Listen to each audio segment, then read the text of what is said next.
Welcome back to the Amazon European Masters as LDLC take down X7 once again in a game where I thought, Dino, X7 was taking this home. Yeah, I don't think you were alone. I think X7 was also thinking they were taking it home. I think LDLC, they fought tooth and nail. And this is what I meant with they weathered the storm in the LFL. They play against teams like a Vitality B. They can completely take over the top side of the map.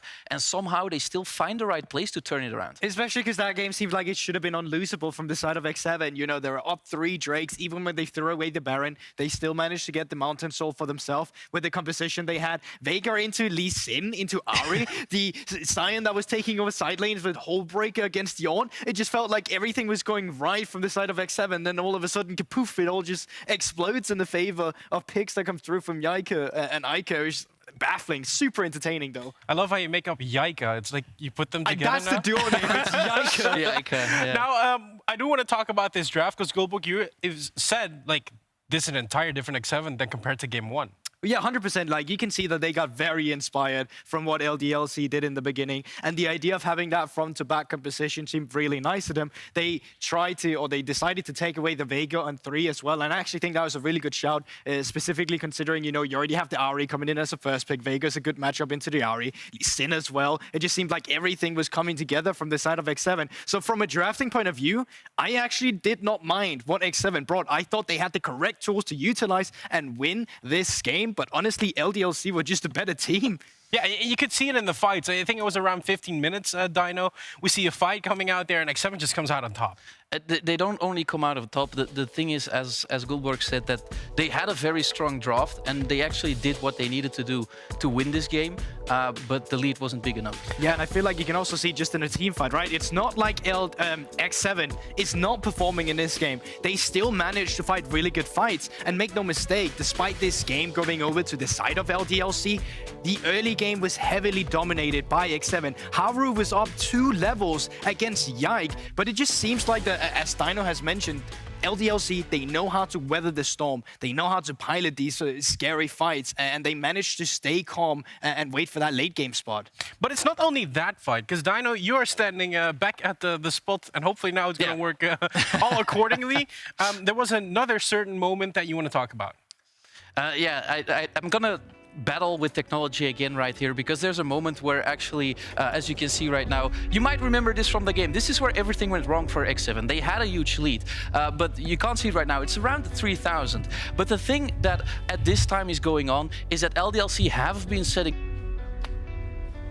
interest at this moment for X7 to try to pick them off. And a very important person is Aika. He's all the way over here, and they lost him. He was farming topside, but they lost track of this player. And that's going to be very important, because actually Haru, who is setting up in his own jungle, trying to defend what is his, he doesn't know exactly where Aika is, but he knows that LDLC is in the area. And the big issue right now is, as we roll the clip, is that they actually want to pick this fight. They are ahead. They are winning. And at this moment, you see, they have no clue where Aika is, and he actually lands the charm. Suddenly, Yak jumps over the wall, and they get a clean pick on Haru. The crazy thing is not only that that Yak is almost dead right here, but that he survives the onslaught. And now the mid jungle of X7, their beating heart has been ripped out. And then they go for this play right here. And I stopped it here on purpose, because you just have to look at, and I know it's not flashy. I mean, he's playing Ornn, but you have to look at this guy, Ragnar.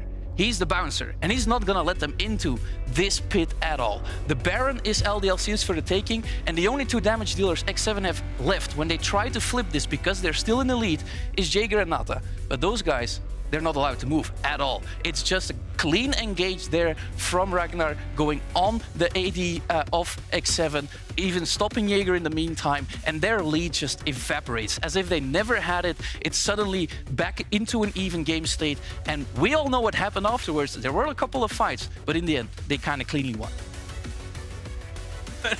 Every time we see these fights happen, and now we have seen 2 games of X7 versus LDLC, I do have to raise a question, Goldborg. Where does X7 fall short exactly? Well, to be fair, some of it goes down to what Dino just explained in that clip as well. Like, even when they have the lead, the setup to it becomes a little bit lazy as well here. The vision control around the barrier area was purely dominated by LDLC, so even though they're in their own jungle, X7 didn't actually really have the priority to play around with, to walk in there as a team and to get the play to come through to get that vision. And then it also just comes down to that LDLC LDLC as a team right now, they are just playing better. I hate to say it. I want X7 to do better, but LDLC right now with the 2 games we've seen, absolutely phenomenal. Yeah, and I kind of want to praise them. Also, Yike with his Elder Steel. I want to talk about that a bit, Dino, because it's crazy to me that how doomed this game looked on the first 20 minutes. They managed to turn it around. Yeah, I mean, even though Yike got a 2-1 or 2-0 start on his Lee Sin, he looked to be falling off a bit. He was focused in the draft as well. But they just outplay X7 here. I mean, X7 have a soul, and they're playing against a team that has a Baron and isn't even pushing. They want this Elder Dragon fight.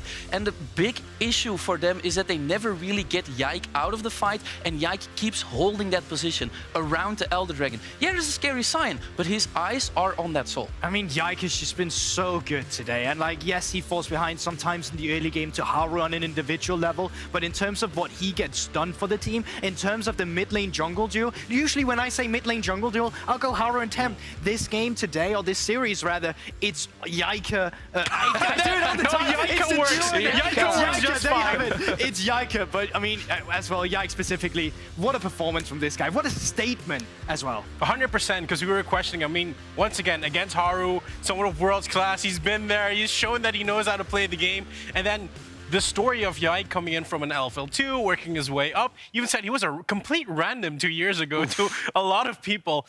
Now looking at his performance here, it seems like he's putting his staple in the game. It could be his breakout season. Again, we're coming back to this. He gets banned, he gets targeted in the draft. They even take away his Viego, but on the Lee Sin, he makes it work. Even though he has an early lead, doesn't really get a lot done in the mid of the game. It's him and Aika. And I want to zoom in on that last point because people counted this guy out. He was very good in the LFL, went to an A, to a team where it didn't really work out. He came back, everyone was like, why does LDLC want Aika back? And they gave him a year. Not a good year, but they gave him a year, and now he's back, and he's back in business because he's running over EU Masters. And I will just say what I've seen as well. Like, people really love to just hone down on Iker and give him a lot of trash, which I don't feel like he deserves. I feel like he's an easy target to go on, but you still see why the guy has been getting the chances that he has. And honestly, I wasn't a fan of Iker in NA. I didn't think he played specifically well, but the Iker I'm seeing at the European Masters, the Iker I saw in the LFL, he's been a completely different human being. It's clear to see that this guy is way more comfortable now, and we see it in these games too. He is incredibly gifted. LDLC, they've shown that they can do it. They have won a European Mass title before. It wasn't with Ica, though. I think it was with Theo back then. Yeah. They're currently still undefeated, and I think that's something worth mentioning as well. Yeah, for sure. Like, this is not even match point. This is just a way for you to just retain that undefeated streak. Imagine a team that just does not drop a single game in all of European Masters. I'm not saying it's going to happen, but I'm planting the seed now for the future narrative we can grab tomorrow as well. But in general, this team right now, they're looking exceptionally well. And it just feels like X7, they're so close to matching it as well. It's not like this is domination. It's, well, it is in the late game, but it comes to a point where X7 is so close and then they just drop it a little bit. It's all on the line for the NLC champions X7. Can they rise up in the final hour and take us to Game 4? Let's find out. Thank you again, Coolin. And I would like to pour a little water on the seed that Gulborg just planted. He's like, I'm not saying it is, but it is. Yeah, so as it stands, LDLC are now 8-0 in the Amazon European Masters thus far in spring 2022. Yeah, I pulled the whole title out. What are you going to do about it? They are 2-0 in this series. Can they go undefeated, not just in this series, but the whole tournament as it stands? Because they look unreal right now. One other thing is also with the 2 wins they have, regardless if this is a reverse sweep or not, NLC cannot reclaim the LFL NLC recent head-to-head. So LFL will disaster. Disaster for some, of course. Yeah, there's where's it gone? Disaster. Some I'm sure that some others will be feeling much more favorably in that, and the Soraka coming into the picks and bans is continuing to just not be allowed for X7. They showed their front-to-back team fights with that champion before. It was way too difficult to deal with, and it shows there's also just not just the Bisons, rather, picking that champion up. And I feel like X7 have been hammering down a little bit onto Yike, but the main issue that I've seen from LDLC that is really poking X7 2 games in a row now is Ica. When he was on the Vega, and then when he was on the Ari, I think he has played exceptionally well on both champions, and you need to find some way to shut him down. Temps LeBlanc is something made out of dreams, and if you do leave again the Ari open, consciously, we could potentially see maybe Temp go on the attack for once. So I do agree that Aika has been a problem, but I think on the other side as well, a little bit lower on the map, Nata has really struggled in the first 2 games. Actually, Nata's been struggling ever since the first round robin ended. Second round robin, going into these games here today, and now on the final kind of lifeline that they have, they've decided to ban away the Aphelios from Exakick. However, Zaya's left open, one of the 2 shared champions that these 2 have. On the other side though, normally it's been an MF lock-in from Nata. This time it's the Ezreal. I feel like it's the safest choice right here, right? We mentioned how Nata has been struggling a little bit, making sure that you put him on a safer champion where Kassim can actually leave him alone in lane, roam completely to the other side of the map. But now what we need to see is some aggressive picks coming towards the top side of the map. And There it is. having red side, I think this is what X7 thinks about, right? Jaeger had an exceptional game on the Sion, had an exceptional game on the Aatrox as well. Try to get him that counter pick on R5 and play towards the top side. I saw the hover there on the Shinzo and I thought that's a straight lock-in for Haru. He loves to play that champion even post-nerf. Instead, they'll rotate back towards Kassim Rakan, something I believe he's still undefeated 100% on. win He rate did on, pick yep. it earlier on in the series. He hovered, didn't lock it in. And so he'll have that down. And now LDLC, they've seen the bot lane. It leaves Yike to pick up the Jins out again. They also insta-lock the Yuumi to go alongside the Xayah. Okay, and now what this means is that X7 cannot afford to commit to any kind of a poke game. You have, on the side of LDLC, Xayah, one of the longest range, highest damage poke champions in the meta right now. And you got Sustain. You try and match poke for poke, X7 are going to lose that battle. You need to find some ways now to deny either LDLC from those grouped up situations or have a way to actually punish Xayah. Punishing Xayah, though, really, really difficult. Of course, that Yuumi on top of them, even harder to do so at that point. And X7 left trying to solve that conundrum.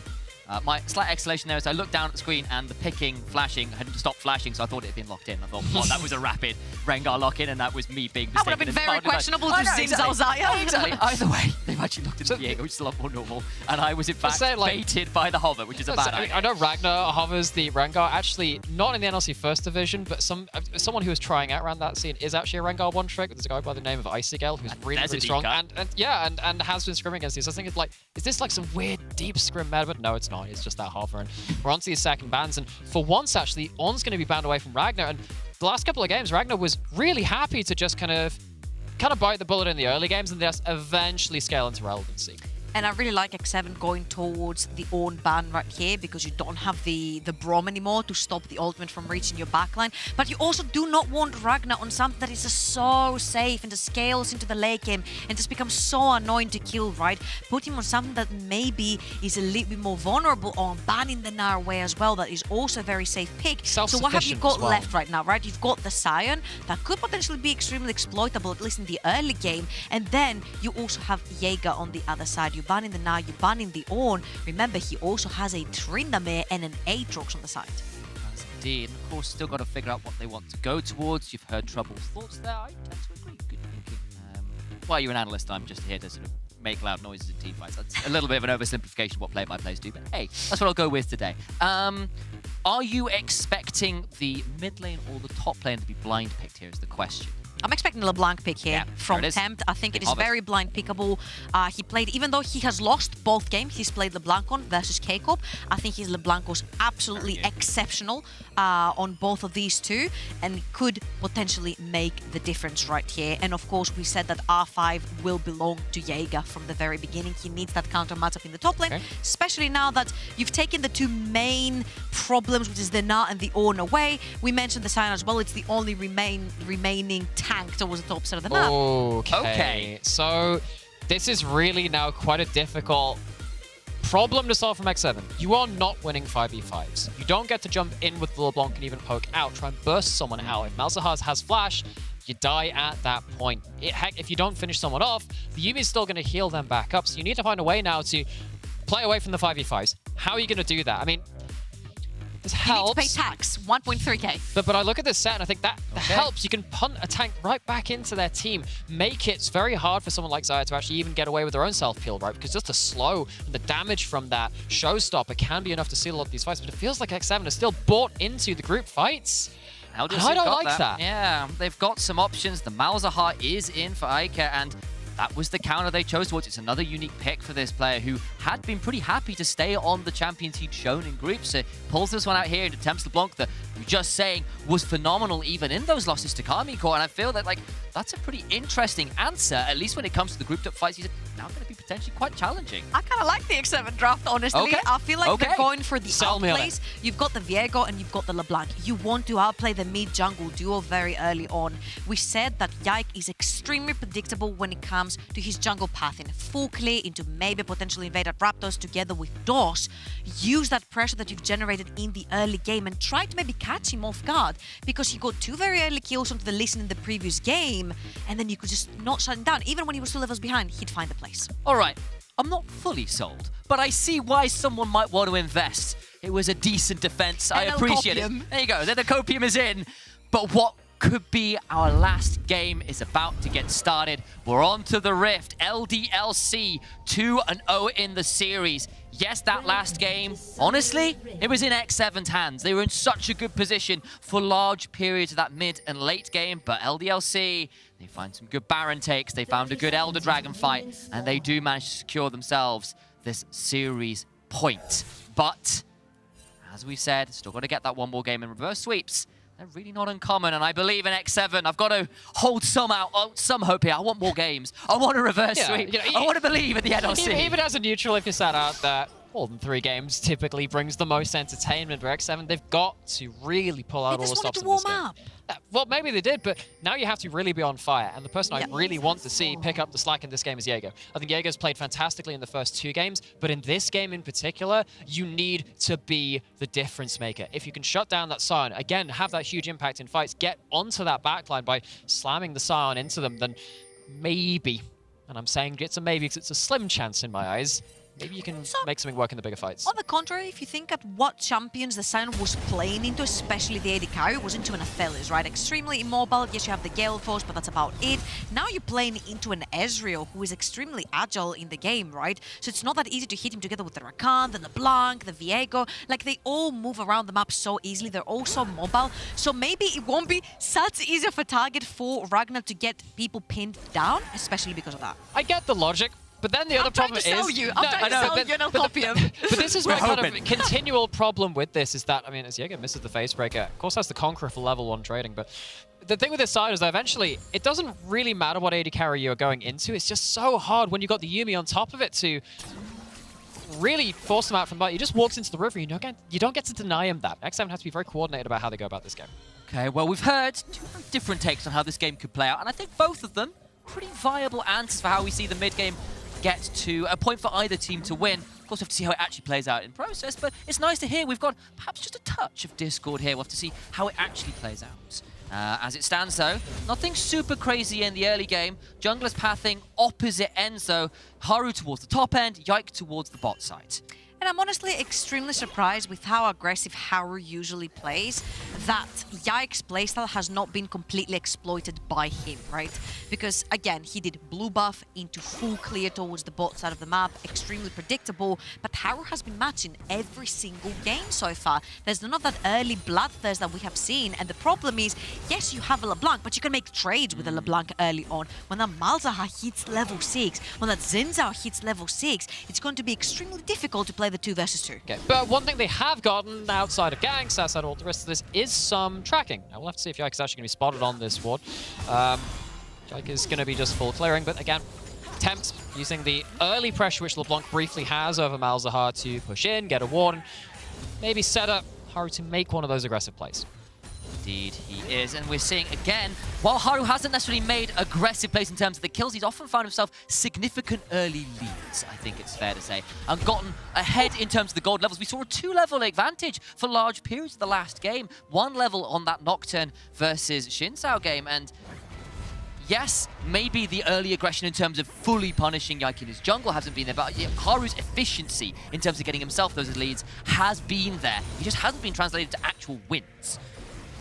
So, one thing which we can say from X7 though is what's happening. We talked about mid lane pushing in. Yike is trying to reclaim some kind of jungle tracking for himself. Is the other solo lane in that top lane, some people call it the Whippo special. I know it from DFM top laner Ebby. He'll do an MSI, you get to see that. It's basically being able to push in.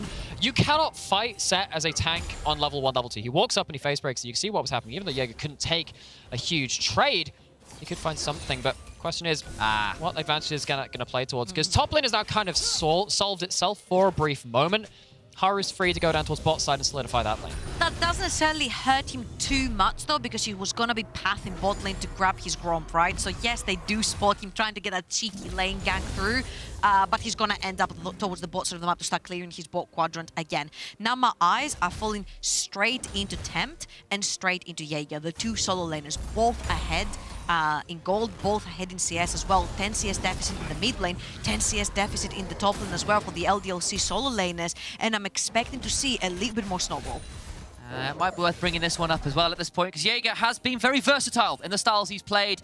You can see, of course, we put the Sion in there, but it's worth mentioning we did have a couple of the tanks we didn't get to fit on the scraps. The Aatrox came out early in the series. It was the Ornn, the Malphite as well. Very versatile styles of play and ways to go about the game.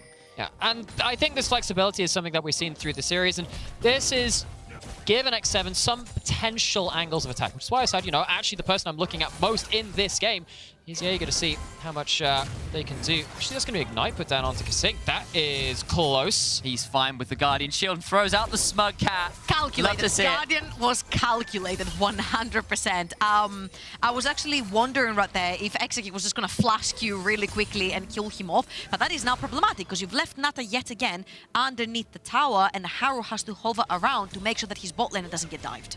Had some issues potentially with Nata in some of these other games where he's fallen behind a fair way in the laning phase, and once again this time around he is down a significant amount of CS. Of course, the reset will have exacerbated that just a little bit, and Yike now potentially in a spot of bot that has to flash away from the Spectral more. Early jungle fight won by Haru due to Tempt's little roam there, forcing that one out. Okay, so that's a flash. What can you do with that, though? Of course, level 6 now hit by the Malzahar, so this mid-jungle 2v2 has a lot more kill threat on both sides. So we know that LDLC, they're pretty happy to go even in the early game and then just explode sometime a little bit later into an X7, though they have gotten some micro advantages.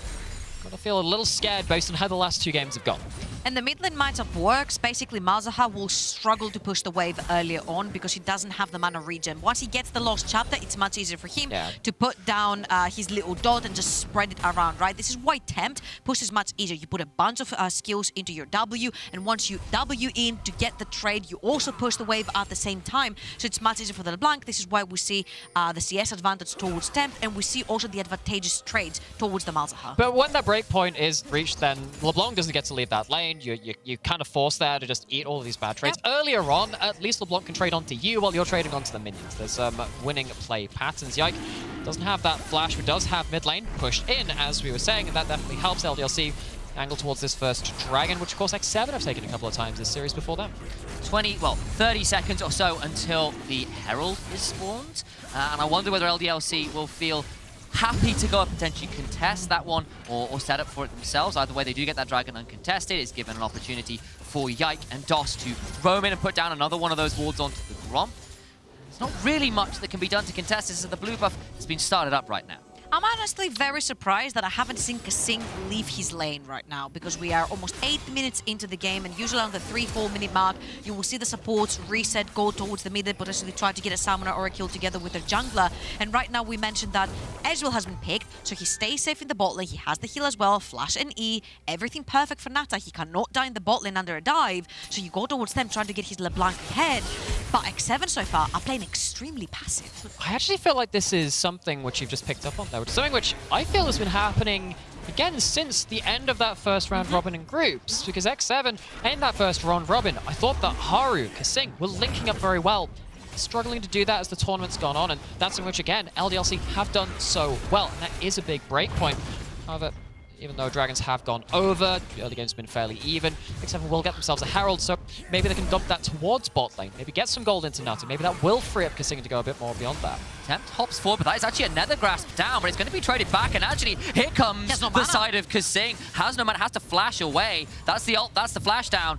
Tempt gets away with it. That could also be the Rift Herald in the mid lane, because Yeah. if you look at Ika's summoners, doesn't have flash, doesn't have his teleport up and available yet. gonna be So close. Haru and Tempt can actually push down here, put the Rift Herald down, shove more money into Tempt's pocket as well, try to get the LeBlanc ahead.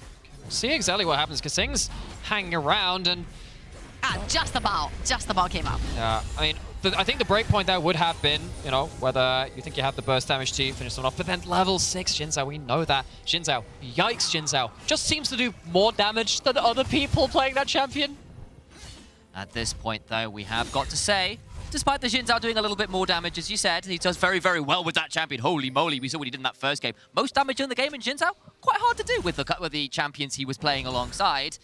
Still managed to get that summoner out. It's the flash down as well, Michael. You've got the Herald inventory as well. I feel like you can go back mid over the next couple minutes and try and capitalize on the advantages you have just got for yourself. Yeah, because if you look on the minimap right now, Kasing is already making his way down the mid lane yet again, and it's exactly the proactivity that we were looking to see from Kasing's Rakan from very early on. Right now, I'd love to see him pair up together with Haru, pair up together with Tempt, try to punish, as you mentioned, initialize that Malzahar that's sitting in the mid lane with no summoners, because once he has no summoners to TP back into lane, you lose XP gold, the Herald is still in Haru's pocket, you completely demoralize that tower. So, I agree with you. I think that Kasing getting out of lane is something that we already highlighted, something that is very important. But he's already done it after DOS made his way onto the map first with that first reset. And what that means is that vision was already put down by LDLC. There's already vision either side of mid, and though X7 have reclaimed a little bit of that, it's not like an out and out when you see the LDLC do have information to make their mid game plays with now. Towards the bot side as well. You can see Exekick and DOS got a big shove in. They're about to get a third plate for themselves down here as Nata.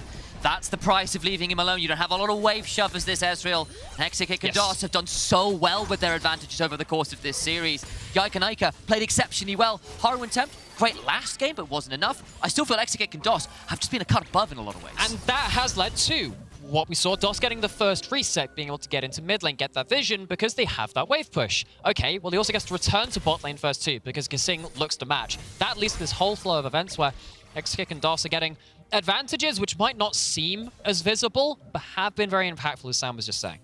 Yeah, and Tempt, the second he dips himself into Fog of War, LDLC have to instantly respect that. You see how Exekick pulls a little bit further forward, Yike has to hover towards the bot side of the map because Tempt goes into Fog of War. And I'm actually getting a little bit worried here, because every time Exekick has been left alone to his own devices to farm towers to get early game platings, it has not ended well for X7, and I think he's one of the very crucial parts of LDLC of why they actually snowball so well. Okay, look at that vision. You can see that Haru's been spotted, and again, LDLC are just getting there to the play first currently. They're making sure that they have the numbers advantage. In X7, we asked them to play through the mid-jungle, maybe play through top lane. Kasing's going for Get it. the charm, gonna try and turn this one out. Of course, there's another grasp available. It's too late. He's dead to rights. Nice burst in the mid lane. X7 get first blood. 20 seconds until the dragon spawns. They got a herald and infantry.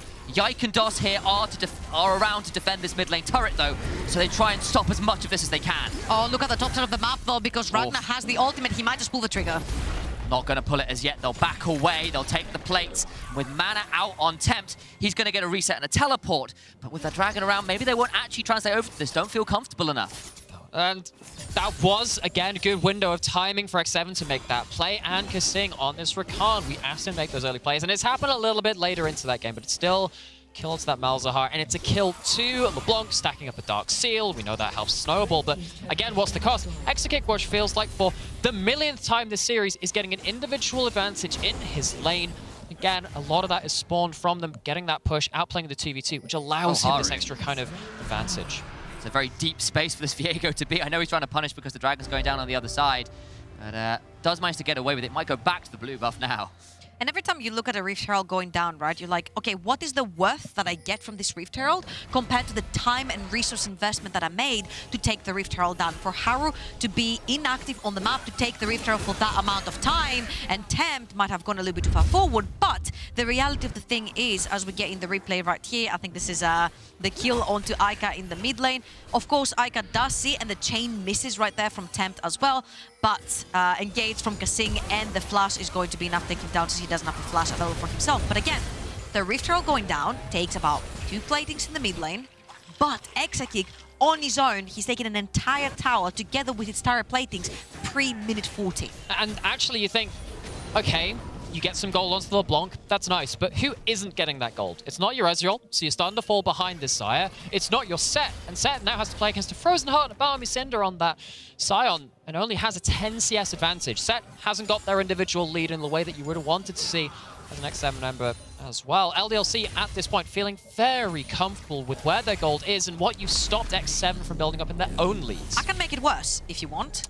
I don't want you to, but go for on. it. But I will. You're playing against the Malzahar. You have to respect the fact that maybe you're going to have to buy a QSS at some point if you don't want to get locked down, especially for Haru playing in the front line, maybe for Jaeger also playing the front line. You might need that QSS coming through. You know what else you need? Oh boy, just gets eviscerated. The QSS we're talking about, 1 and 2, you need anti-heal. You're playing into a Yumi, you're playing into a Zinza with Conqueror. You need to be able to cut down all that healing that's coming from these champions. So that's 2 items, this is 2 taxes that you have to pay, not 1 in this game, and you're already behind. Yeah, and they can't exactly buy themselves an item that would give themselves a better draft into this comp that you can see as soon as that death comes through from Temp. That's an old magic mantle. Yeah, screw that. Probably going towards a QSS, and not only is Malzahar getting their lane shoved in, starting to get it sorted, they're starting to get to the point where everyone can start to coalesce around their lane.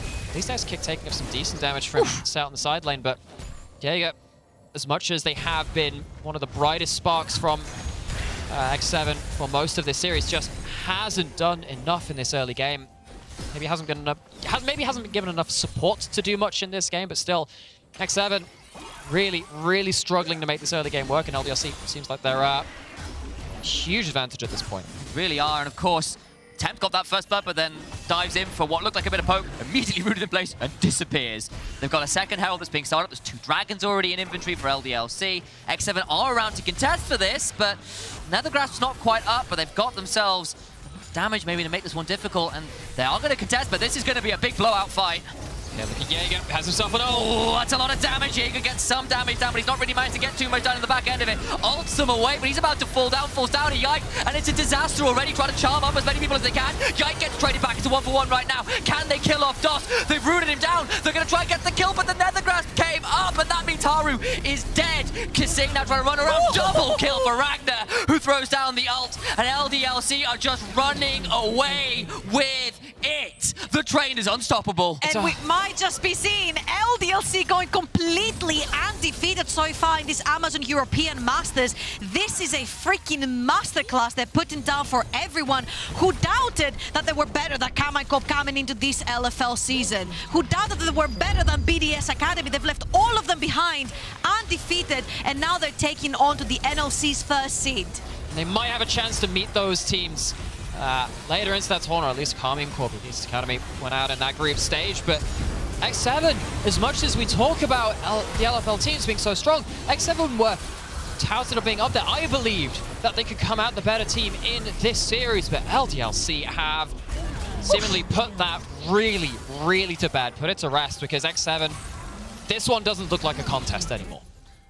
It was a compo, we said, if this Malzahar gets to a position where he can shut down the likes of the LeBlanc, it gets increasingly difficult. QSS has now been bought for Tempt.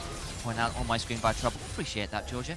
And yes, you've got that, but it's delayed damage. You're down 3 kills. You're down the second Herald. You're down 2 Dragons. It's sole point in 20 seconds, and you've lost control of a lot of this map. LDLC in firm control of this game. I feel like if X7 can somehow stop the bleeding by maybe stealing the Dragon, stopping the soul win condition for LDLC, they could still have a chance going later on into the game, right? Because there's a bunch of poke from the Xayah, there's a bunch of poke coming in from the Malzahar as well.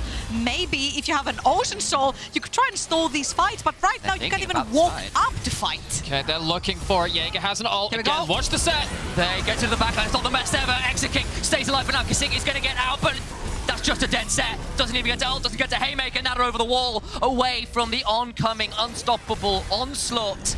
Now Tempt has to distort over the walls, and LDLC just so difficult to deal with. Yes, you've knocked up the Sion, but can you even get a kill? Kasing is dead as well. There's so much healing. They're going to keep running them down. X7 trying to get away. Nata's so down low. He's dead as well. Now Haru is the next target. Maybe they'll turn on to Tempt instead. He's got a clone, but he's got no way out. And everybody is dying. The whole of X7 fall, and LDLC 10-2, 18 minutes in the game. It is a whitewash. What an absolute stomp of a fight. Remember when we were in that draft, when we got to the last pick from X7, and I was starting to say, oh, they're in a bit of a rough situation here. You're not winning these 5v5s. They lock in a pick which says, well, maybe we have an option in the 5v5s.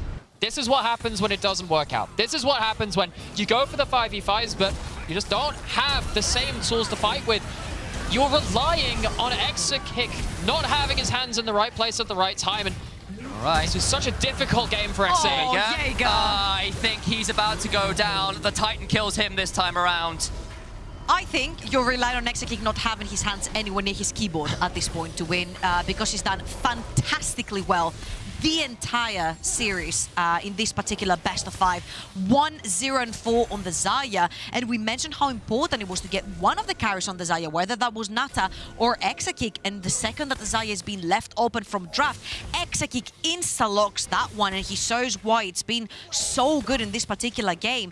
Every single member except the Cat on the side of LDLC have a bounty, and I think if X7 want to have any chance of maybe miraculously somehow in some way turn this around, they need to start cashing all these bounties. You know what? Normally I like to entertain that kind of thought, but this is such a lead, such a comp advantage. It's so hard to talk about. Haru's in the middle of nowhere. He'll fall down just like that. You get a root, but they're not going to be able to get the kill. Kasing's into the backline. It is a desperate attempt, but Nata gets exhausted. And he's dead as well, and Kasing now running towards the enemy base. Jaeger's going into the backside of his tent. Is dealing with Aika on the other side. It's not going to work out. Big damage onto Yike, but he's not dead. A decimating smash comes through, and now Jaeger in a 1 versus 4 falls down. It reeks of desperation. Tempt's clone is hit with malefic visions, but he does get out alive, and it's straight onto the Baron. United in the 5v5, X7 fail, but divided in the 1v1s and the 1v2s, they just fall apart. Now, LDLC claimed himself that Baron, and as much as we were entertaining some ways into the game for X7 for this bounties on players, on objectives, it was always so hard to entertain that, because they were so far behind in what the comps do in terms of what these individuals can do in X7. They are staring down a 0-3. At this point, I'd be like, yeah, maybe move on and just think of your next draft. There is no next draft. LDLC win this. It's over. They're going to semi-finals. But again, you see the fight. The second Haru goes in. You have to respect the Malzahar silence. You have to respect all the CC and shielding and healing that's coming in. But X7 are not done trying. Death does a little TP and falls Ika's away. in trouble here. He's going to get knocked up, but has a stopwatch, and so survives. Nata's in trouble. Dos gets Haru, and they'll start running people down. Nata in the middle of nowhere on the other side. Massive damage on the Tempt. He has to get out of dodge. Kasing is dead. Jaeger sure to fall afterwards. It is a complete rout. They're being run off the face of Summoner's Rift. Tempt goes for a chain, suffers his entire health bar. An audacious charge takes down Tempt. The world champion fell moments before it's Nata alone. LDLC looking to go 9-0, looking at the potential of being an Amazon European Masters finalists, champions. They are the reigning LFL champions. They are utterly imperious in this series. They're on to the Nexus Towers, and the rest of the teams need to look on and tremble. Gilgamesh wishes he could be this kind of dominant. It is a myth in the writing right now. X7 broken on the fountain, broken over the knee of the LFL first seed. Welcome to the semi-finals, LDLC. Enjoy your stay. And the LFL also puts a little bit of a hold on the question mark of NOC or LFL. So far, it's LFL all the way. And the only way to turn your little graph around with the win-loss for LFL and NOC is possibly Bifrost, who could maybe face this LDLC in the semis. But that was almost unceremonious, I would say. Game 2, back and forth, close affair. But that Game 3, it was never really in question. There were maybe questions from the draft, questions from some of the early plays, but LDLC, all of the questions they had to answer were completely on the mark. Hey, I predicted right. Well done. Thank you. She was going to call it out at some point. We have to deal with that. An extraordinary series from LDLC, who are now undefeated at the Amazon European Masters thus far. 9-0. They are going to move on to the semi-finals, and after the break, we will hear from their DOS on their incredibly clean victory. See you in that moment.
Welcome back to the Amazon European Masters, where we're joined by the victorious DOS. Congratulations on reaching the semifinals, our dear friend. And he's gone. Well, Is he gone? I don't know. I'm sure he'll come back. Oh, there he is. Oh, There he is. I'm here. Congratulations, man. Thank you, man. I gotta ask the question though. Even though it was the 3-0 series, and I need to say sometimes I felt like games were pretty close. You're currently still undefeated. Have you felt challenged so far in this tournament? I mean, obviously every team is a challenge. It's like, even though the games like sometimes look like a storm or something, it's not like it is an actual storm. Like you saw Game 2, for example, like it was super close, and I think either game could have went like that. But obviously the last game they're like under a lot of pressure because they are 0-2 down and they have to like come up with something spicy because whatever they planned was not working. So they have to like try and mix it up, which is obviously hard, like doing in the middle of a series. And I think this time around it just did not work out for them. So the game like looked really easy. But it also still seems like you are a very well-oiled machine as a team right now. Like even just looking at Rift Hell plays, everyone just grouping around mid lane, the mid-jungle support duo coming in. How's it been as a team, especially with two veteran players like yourself and Ike, slotting in a player like Yike? How's it been playing with him? I mean, I think Yike is actually doing exceptionally well. It's like coming into this team in the off season. I was like, my biggest concern, if you would say that, then it would be like Yike, like how he would perform, because obviously like only played second division, I think, or like a talent league or something. And honestly, like he's doing like everything you would expect him to do. He's listening to us, but he's also having his own opinions. And honestly, like we just already from the start, like when we started scrimming in the off season, we said to each other, like, okay, we're just gonna try everything we can do to win. And there's like, we don't need to be talking like super nice to each other or something. We just say things how it is. And even though it might like hurt a bit to hear like the truth short term, then long term is obviously better because we are getting on the same page as a team. And I think like right now we're just so confident in like how we want to play, and we have like really specific plays that we do. Like we say, okay, we do this like, exactly the way we do it in scrims, and it's just like when we have the basics down, everything looks easy in my opinion. Yeah, that's the thing with a well-oiled machine. Like if it functions correctly, then it all looks very easy. Now, Diane, there's also a question you wanted to ask. Yeah, I'm pretty sure you've been here before, right? So because it's pretty cool to hear that Yike has been integrating well. But you have made finals with SK in 2018. Sadly, you lost. But we look at the bracket. You see Ultraliga. You see NLC. You're making finals again, probably. But who are you winning against in the finals? It's hard to say, honestly. Like I feel like every EU Master or like every National League, every LDC is like there's always teams that are like expected to win or whatever, or like the best players on paper. But I think like throughout the years, the game has become more and more of a team game, and you need to actually like get along with the team and have like good coordination as a team. Otherwise, you just won't win. And I think it's like really hard to judge from outside like which teams are good at doing so. Like you could say teams like Fnatic would be good or something because they have like had strong performance, but it's not like I don't have anyone I think that's like guaranteed that we're gonna meet in the final or whatever. Then I do wonder, and I'm gonna make this a bit easier then, because tomorrow Bifrost is playing Aegyo Rogue. The winner of that series is gonna be your semifinalist opponent. Who do you expect to meet there then? Ooh, I got him. I mean, again, that's a tough one, honestly, because I think Aegyo Rogue is a bit of a cheese team, honestly. Like, they're playing the most random stuff. It's like, you know, Bisons in groups. They just are willing to play their own style, I guess. So it can either work really well or it can backfire completely. So it's a bit of a 50-50 in my opinion. So many political answers. Yeah, he's really good at this. I'm just trying to be honest here because I think it doesn't really matter too much who we face anyway. It's like, I think they're not the strongest teams, both of them. And I think, honestly, if we just play our game, we'll win against any team. I love this answer. You said, honesty sometimes hurts. So I can reckon Bifrost and Igor Roger is currently just crying behind their PC. Thus, I'm going to thank you for your time, and I wish you good luck in the semifinal coming up on Tuesday, I think it is. Thank you very much. See you guys. I hope I got that right, to be honest. So, with that being said, let's have a look at the bracket where LDLC move on to the semifinals, and we face either Bifrost or Igor Rogue. And as Dos already said, Dino, it feels like a 50-50. But I wholeheartedly agree with that statement. The thing is, what he said, it rings true. Ego Rogue, they like to play their own style. They like to set up Rebel for success. He likes to carry from the jungle. And Bifrost will have to answer this. But if they answer it, then it's maybe game over for Ego Rogue because they're still playing with a substitute. Oh my god, he's so insightful. Are you an analyst desk again tomorrow? I am, actually. Oh my god, I'm looking forward to that. Remember to tune into that tomorrow. Yeah, and what's even more important, Dino, and I mean, we have a Danier who is very proud of his country. We have 2 Benelux players tomorrow facing off against each other. So either way, we're winning, right? Like, it's either. I mean, it's a small victories for us in this tournament. We need victories you have to count when your teams are not making it into the tournament. Oh, that's a very sad one. No, but your expectations for tomorrow? Is it a 50-50? You said Igor Rogue, yeah. Dos said it himself. It could completely backfire. It could totally work for them. The things I see, though, in Igor Rogue are the bits that remain of Game3 Legion from a few years back when they made finals. Then, against Igor Rogue.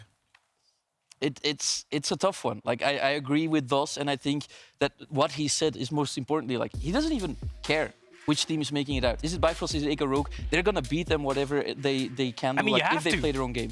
Yeah, 100%. But I mean, like, it's gonna be the test tomorrow. Sometimes the creative madness that we've seen in drafts can sometimes be beneficial, or it can be the downfall of you as a team. And they are incredibly difficult to pilot. We saw it with Igor Rogue against Vitality B as well. So we'll see tomorrow. It's gonna be very interesting. Yeah, before we sign off, I gotta ask you the question, Goldborg.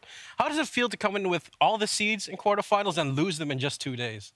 We haven't lost yet. There's still Bifrost tomorrow. How does it feel not having a team at quarters? All good. Tomorrow, we will see both LDLC's and Ultra League's last remaining hopes as Bifrost and Igor Rogue will clash for a spot in the next round. Have a good night, I think. And yeah, we'll see what's going to happen tomorrow. Is that correct, what I'm doing? I hope it's correct. I think it is. Oh, there's still something on text. That's all for me. The thing is, it went so quickly, right? Like, it was a quick 3-0. I mean, yeah, it's for a bit sure. sad for the NLC, but... I just got beta bar production. That's all from us here at Amazonian Masters tonight. But we'll be back tomorrow at 5 p.m. with the second quarterfinal between those teams already mentioned, Bifrost and Igor Rogue. Have a good night then, and see you then. Rest in peace, It was really clean until that last moment. I was clean.